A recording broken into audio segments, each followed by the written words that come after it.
या लाडक्या बहिणींना फक्त आम्ही या योजनेपुरतं मर्यादित ठेवणार नाही। या लाडक्या बहिणींना अनेक रोजगार उद्योगाच्या माध्यमातून, छोट्या मोठ्या उद्योगाच्या माध्यमातून या लाडक्या बहिणींना आम्ही लखपती झालेला आम्हाला बघायचं आहे, लखपती झालेला। आणि हे शब्द एकनाथ शिंदेचा, एकनाथ शिंदे शब्द देतो तो पाळतो। मैं एक तो कमिटमेंट करता नहीं, लेकिन एक बार मैं कमिटमेंट कर दी तो फिर खुद की भी नहीं सुनता।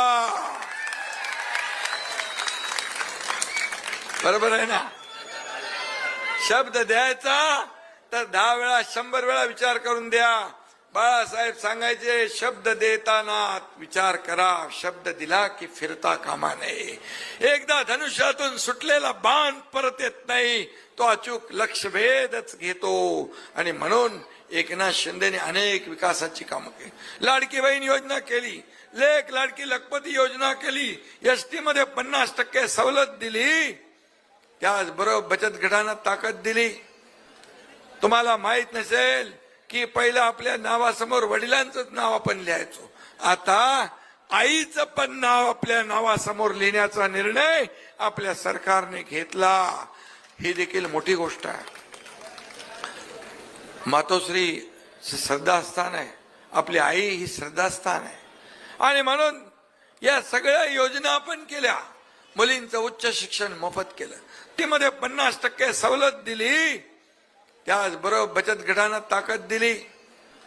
तुम्हाला माहित नसेल की पहिलं आपल्या नावासमोर वडिलांचंच नाव आपण लिहायचो, आता आईचं पण नाव आपल्या नावासमोर लिहिण्याचा निर्णय आपल्या सरकारने घेतला। ही देखील मोठी गोष्ट आहे। मातोश्री श्रद्धास्थान आहे, आपली आई ही श्रद्धास्थान आहे। आणि म्हणून या सगळ्या योजना आपण केल्या। मुलींचं उच्च शिक्षण मोफत केलं। तुम्हाला एकच गोष्ट सांगतो, मुलींचं उच्च शिक्षण इंजिनियर, वकील, डॉक्टर बनायचं असेल तर 50% सरकार भरते, 50% त्या मुलीचे पालक भरायचे असतात। एका मुलीने आत्महत्या केली, एक दुर्दैवी घटना घडली। एका मुलीने शिक्षण, ती इंजिनिअरिंगचं शिक्षण घेत होती, तिने आत्महत्या केली। का? कारण वडील 50% फी भरू शकत नाहीत, वडील आत्महत्या करतील म्हणून त्या मुलीनेच आत्महत्या केली। अतिशय वेदना झाल्या मनाला। मी मुख्यमंत्री होतो, 12 वाजता 12:30 वाजता टीव्हीवर बातमी पाहिली।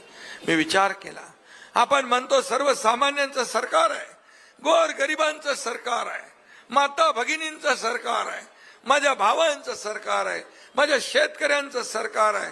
आणि या सरकारमध्ये एक मुलगी शिक्षणासाठी आत्महत्या करत असेल, त्या सत्तेचा काही उपयोग नाही, त्या राज्य सत्तेचा काही उपयोग नाही। आणि त्याच दिवशी ठरवलं, मुलींची 50% फी होती ती 100% करण्याचा निर्णय तुमच्या एकनाथ शिंदेने घेतला।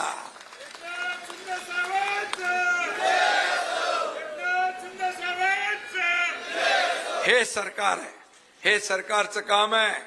सरकार कुणासाठी? लोकांसाठी असलं पाहिजे। मला काय मिळालं यापेक्षा या जनतेला काय मिळालं हे पाहण्याचं काम आमचं आहे।